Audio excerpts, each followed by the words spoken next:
Hey there, it's your boy Foxy, back for more relationship stories. Update. My wife and her best friend accused me of having an affair, then got angry when I didn't have one. Original post. I 31 male and my wife 29 female had a baby last December. It was a traumatic birth and my wife developed postpartum depression. While she was originally going to go back to work after the birth, she's been struggling enough that we decided to wait until our daughter was a year old and reassess. She has been going to therapy weekly. With my wife home full-time, I've had to work increased hours. This is something we discussed prior to making this decision, and she knew this from the start. A few weeks ago, my boss approached me about a project that would require a lot of overtime in a short amount of time. It would both be great financially and for my career. I talked to my wife about it, and she agreed that I should say yes to my boss. For the 4 weeks I'd be working on this, my mother-in-law and her best friend, Jessie 29 female, would come help out with some of the duties that I typically do. Jessie is a stay-at-home mom with a 4-year-old and a 2-year-old. She began coming over during the day and would watch the kids with my wife. 3 weeks into the project, it became clear that we'd need a few more weeks to get it together. I went home that night and talked to my wife about it. She said she was okay with it, but got very cold in the days after. It wasn't unusual behavior over the past few months, so I didn't think much about it and tried not to take it personally. During the last week of the project, I got home one night and saw that Jessie was still at the house. I didn't think much about it, said hi to her and my wife, and then went to go check on our daughter. Before I could get to her room, I heard Jessie say something along the lines of, "He doesn't even stop to greet you." Definitely a sign. I turned around and asked what it was a sign of. Immediately, my wife started crying, and Jessie started accusing me of having an affair. She told me that I must hate my wife because she has PPD, and I'm not attracted to her because she gained weight from the pregnancy. Neither of these things are true. I'm trying my best to help my wife through her PPD while supporting our family. And I think she looks great how she is right now, she just hasn't wanted to be intimate, and I haven't pushed. Jessie then demanded to see my phone. I told her no. She told me that's a sign that I'm guilty. I told my wife that I would let her see my phone if she wanted to. She nodded, and something inside me broke. I guess it was the thought that she actually believed I was having an affair that really got to me, and that she didn't trust me after everything we've been through. Well, she looked through the phone and there was no evidence. Jessie started saying that I deleted the evidence. She started screaming and woke up our daughter, so I told her to get out of the house.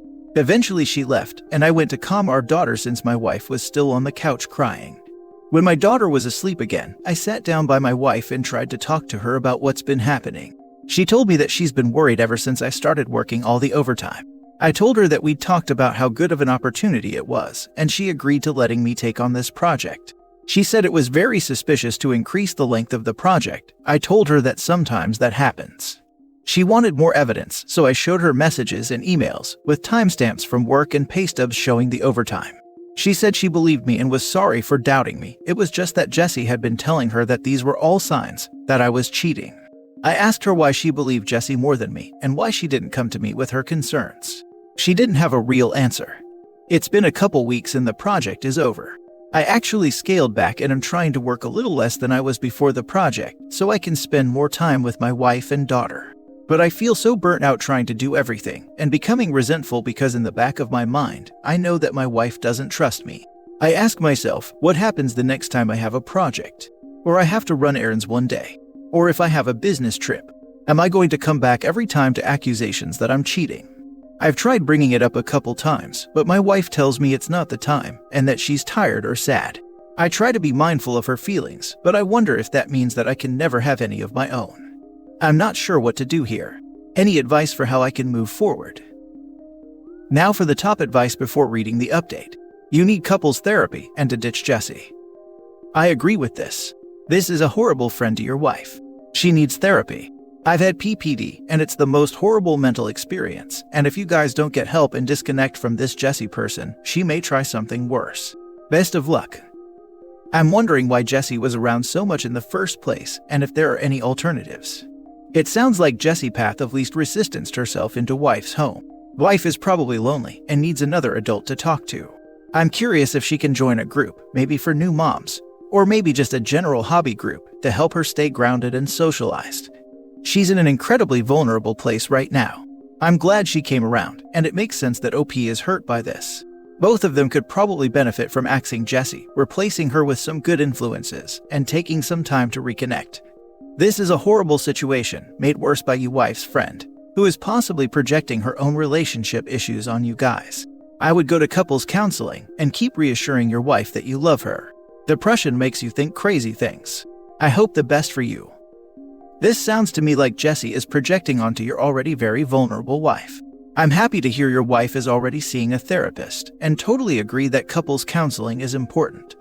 But just so you know, your feelings are valid. You are pushing yourself too hard and stretching yourself too thin. It's okay to feel the way you do, but please make sure you address your feelings.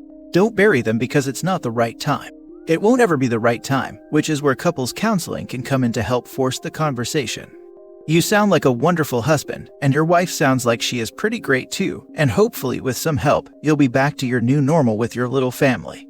Best of luck, man. So much this. From your story, it sounds like your wife loves you very much. She has just been having a lot of insecurities. This is less about you and more about her feeling good about herself. When we are depressed like this, we see the worst version of ourselves in our own mind. I am a guy and so I have not had PPD, but I have suffered with depression years ago, after some hard times in my life. I guess the point is, if she feels good about herself or she can learn to see herself through your eyes, the eyes of someone who loves her, it will heal a lot of this. A couples counselor will definitely help, but in the meantime, you need to do everything you can to build her up and focus on her. This is just part of the living promise marriage is. You carry her until she carries you and on till the race is done. Best of luck to you and your family, sir. Now for the first update. Thank you to everyone for all of the advice and support on my previous post. I think a lot of you pointed out what should have been obvious, that I need to get a therapist and start looking after my own mental health. A couple people asked for an update, so I'm giving one, but it's not happy. That night, I approached my wife and told her that I was going to find a therapist. I didn't connect it to her accusations or anything, just said that I was having a tough time and needed therapy. She shrugged and told me to do whatever. Next day, I got home from work, and our room and my home office were ripped apart. Things everywhere. Important papers scattered. I don't see her, but our daughter is in her room crying. My wife left her alone, her cell phone's off. So I call my in-laws and a few friends, but no one has seen her. I'm starting to get worried, and I call my mom to see if she can babysit while I go out and look for her. Before my mom can get home, my wife gets back, with Jessie driving. Jessie doesn't come in. She hasn't been back in the house since I kicked her out because she was offended by my behavior, but my wife does. She's clearly upset and has been crying. I ask what happened. I thought at first the house might have been robbed. She starts screaming at me that I'm being unfaithful and that the therapy is a front so I can meet my mistress. I try to calm her down and tell her that's not true, but she came at me and she hit me. My nose is broken. She kind of realized what she did and sat down on the couch and went comatose, just stared at the wall. I went into my daughter's room and locked the door. Called my mom to tell her what happened. She was already on her way, and my mother-in-law to ask her to come over and take care of my wife. I packed a bag for my daughter, and when my mom got there, we left. My wife didn't even look up. We dropped my daughter off with my dad and then went to urgent care for my nose. I got blood all over my mom's new Subaru. My daughter and I are staying with my parents for a while, and my wife's staying with hers. I am looking into getting a restraining order against Jessie. My wife and I are separating. I love her, but I won't live with someone who hurts me and who could potentially hurt our daughter. I am not going forward with a divorce yet, with the hopes that my wife will get the treatment she needs and we can work things out. My in-laws told me that they're looking at inpatient treatment at a local hospital. But I also have everything well documented in case of an eventual custody battle. My heart's broken because I know this isn't my wife, this is a sickness in her mind. But I need to keep myself and our daughter safe and give her the space to recover. I'm hoping that this is the right decision. Thanks again, everyone. Screw Jessie. I'm not saying she's the cause of all this, but she definitely was the catalyst. Bet she enjoyed the circus show she helped produce. Yeah, sounds like she tried to brainwash OP's wife at every chance and was for the most part successful. This is some premeditated psychopath stuff. I hope for the best, OP. Your wife left your baby at home alone and then proceeded to break your nose. I think you need to see a lawyer as soon as possible to ensure she is not left alone with your daughter again until she is mentally healthy. Seriously, there should be no coming back after leaving your baby home alone. I mean, do you really want to be with a woman who actively chose to put your child in danger? Your old wife is gone and forever will be. Divorce now while you still have the upper hand. Your wife's behavior is polluting your innocent daughter's mind, and your daughter is subconsciously starting to believe this is all normal and okay. Don't let that happen. Well, from reading this in your previous post, it sounds like Jessie deliberately got in your wife's ear in order to ruin your marriage. More than likely, her life is a shambles and she wanted your wife's to be in a shambles too. For her to be with your wife and not of the baby is pathological. Good for you for having your child with you and for working to get Jessie out of your life. She will not be happy until your marriage has been completely destroyed along with your wife. Jessie is pathological. She most definitely isn't a friend. She did what she was accusing you of. She didn't care about your wife at all and caused this break. You are right to get yourself into counseling. You have a long road ahead of you. Keeping you and your daughter safe are your main concern. I am sorry this happened. Jessie took advantage of your wife's vulnerability and planted her evil thoughts in your wife's head. Well, there are no words for what she did other than evil and psychotic. I wonder what her end game is. It seems like she is enjoying the show and will probably abandon OP's wife when the crap hits the fan. I am sorry this is happening to you, OP, and I am glad you have support systems close by. Edit. Thank you all for your feedback. I've talked to my parents after reading your comments and came to the conclusion that for my daughter's protection, I need to file a police report. I am headed to the station now.